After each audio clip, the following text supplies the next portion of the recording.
Hello everybody, today we're going to be making a super simple and easy delicious bread recipe that only has a couple ingredients and is super easy to make and tastes delicious. So let's get right to the recipe. So for this bread, my ingredients are 3 3/4 cup of all-purpose flour. So I don't have bread flour, so I'm just using all-purpose flour, but bread flour would be better if you have that. And then I have 1.5 cups of lukewarm water, which is about 115 degrees Fahrenheit. I have 1 teaspoon of salt, about 1 tablespoon of freshly picked rosemary from outside, and then 1 head of freshly roasted garlic.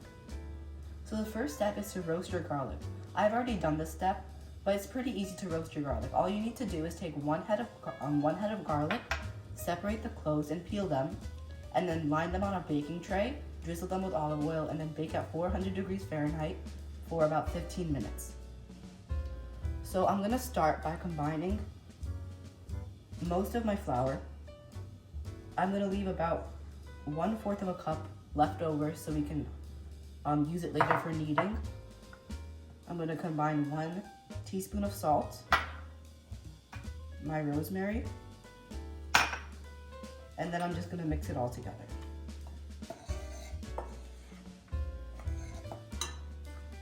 I'm also gonna add my yeast, so I have 1 packet or 2 teaspoons of instant rise yeast. Now I'm gonna add my lukewarm water. I'm gonna slowly pour this in while mixing.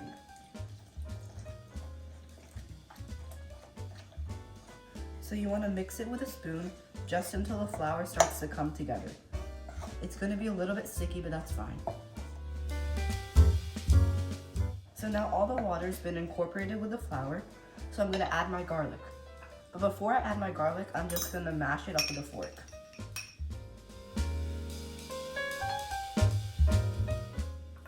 So now I've finished mashing my garlic and it should look something like this.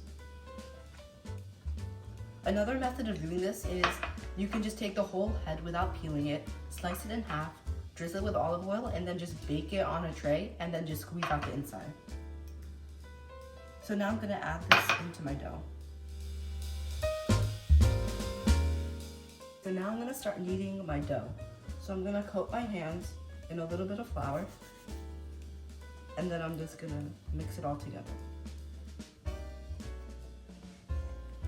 You wanna fold the dough over and then punch it down with your knuckles.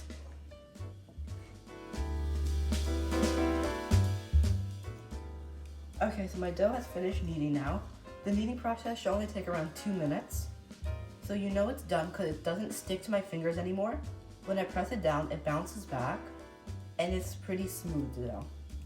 So now what I'm gonna do is, I'm gonna take the dough out, drizzle some olive oil in my bowl, and then I'm gonna rub my dough around so it doesn't stick to the bowl.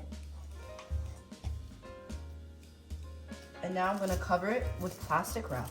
You can also use a kitchen towel, but I prefer to use plastic wrap. And I'm gonna keep it in a warm place to rise for about 1 hour. Okay, so now it's been 1 hour, so I'm gonna check on the dough. It looks really good. So as you can see, it's risen a lot. It's supposed to have doubled in size, which I think it has. So now I'm gonna punch it down. The texture is really soft and bubbly now, so that's really good.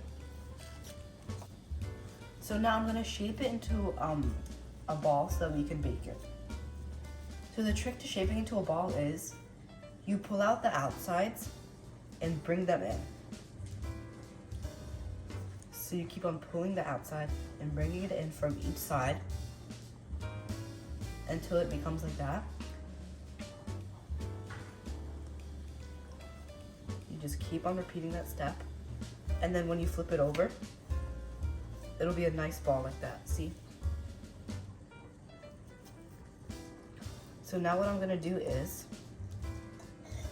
I'm gonna keep it on a floured plate to rise again. So I'm gonna lightly flour the plate just so it doesn't stick, and I'm gonna keep my bread ball on there. I'm also gonna make some cuts.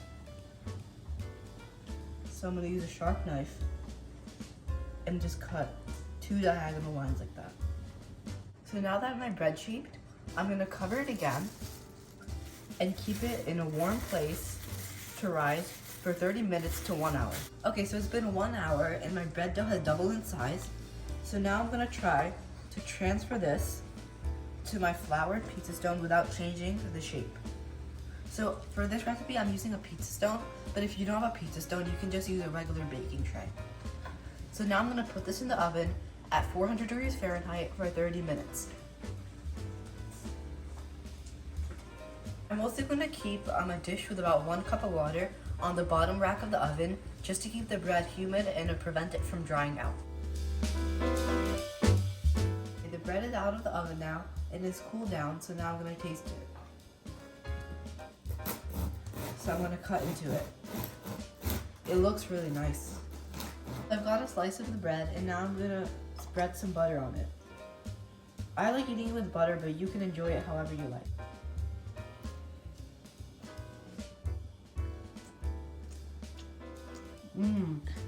This is really good.